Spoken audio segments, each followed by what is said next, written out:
আমার স্টকে গোবরের মিশ্রণে কিছু জৈব সার রয়েছে, ওগুলো আমি প্রয়োগ করে দিচ্ছি। দেখি গাছটিকে কোনোভাবে বাঁচানো যায় কি না, আল্লাহ যদি চাহে। আসসালামু আলাইকুম। আলহামদুলিল্লাহ, আমার সামনে যে একটি হাফ ড্রাম রয়েছে, এটির মধ্যে যে গাছটি রয়েছে এটি জাপানের যে জাতীয় ফল রয়েছে পার্সিমন, এটি পার্সিমন গাছ। এটি প্রায় আমি 1 বছর আগে এখানে লাগিয়েছিলাম এক্সপেরিমেন্ট করার জন্য। সবসময় আমি ট্রাই করি আপনাদের সামনে সঠিক ইনফরমেশনটা তুলে ধরার জন্য। আপনারা জানেন যে আমাদের বাংলাদেশের যে ওয়েদার কন্ডিশন রয়েছে, আমাদের বাংলাদেশে যে 6টি ঋতু রয়েছে, গ্রীষ্ম, বর্ষা, শরৎ, হেমন্ত, শীত, বসন্ত। এর মধ্যে আমরা যে 3টি ঋতুর সাথে আমরা পরিচিত, গ্রীষ্ম, বর্ষা এবং শীত, এই 3টি ঋতুর কম্বাইনেশনে এই গাছটি কখনোই হওয়া সম্ভব না। দেখতেই পাচ্ছেন একটিও পাতা নেই এই গাছটিতে, কোনো পাতা নেই, দেখতেই পাচ্ছেন গাছটি একদম মরে গেছে।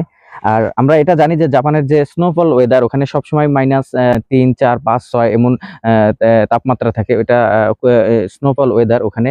সো ওই ওয়েদারে এই গাছটি হওয়া সম্ভব। বাট আমাদের বাংলাদেশের যে ওয়েদার, এই বাংলাদেশের ওয়েদারে গ্রীষ্ম এবং শীত এই দুইটার কম্বাইনেশনে এই গাছটি কখনোই হওয়া সম্ভব না। সো অনেস্ট যে রিভিউটি সেটি আপনাদেরকে আমি দিলাম।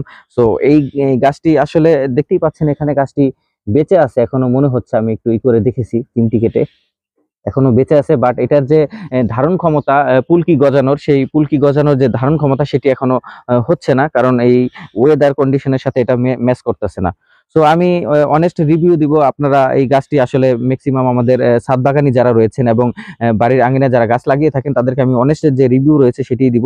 আপনারা এই গাছটি আপনারা না লাগানোই উত্তম আমি মনে করি। প্রায় আমি 1600 টাকা দিয়ে এই গাছটি অনলাইন থেকে ক্রয় করেছিলাম। বাট আসলে এই গাছ থেকে আমি আশানুরূপ তেমন কোনো ফল তো দূরের কথা, এই গাছটি এখনো পাতার যে কুশি রয়েছে, তখন যখন কিনেছিলাম তখন 2-3টি কুশি ছিল। তারপর আর আমি গাছ থেকে কোনো কুশি বা পাতা কিছুই দেখতে পাইনি।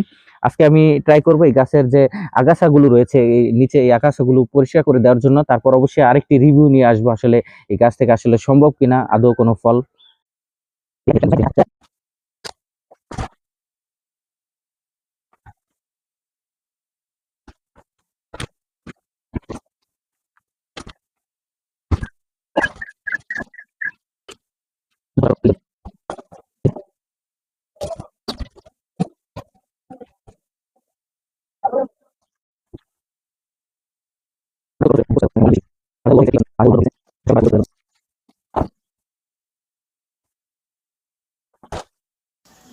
এমন সাদ রিলেটেড কৃষি কন্টেন্ট পেতে অবশ্যই আমার পেজটি ফলো করে দিবেন।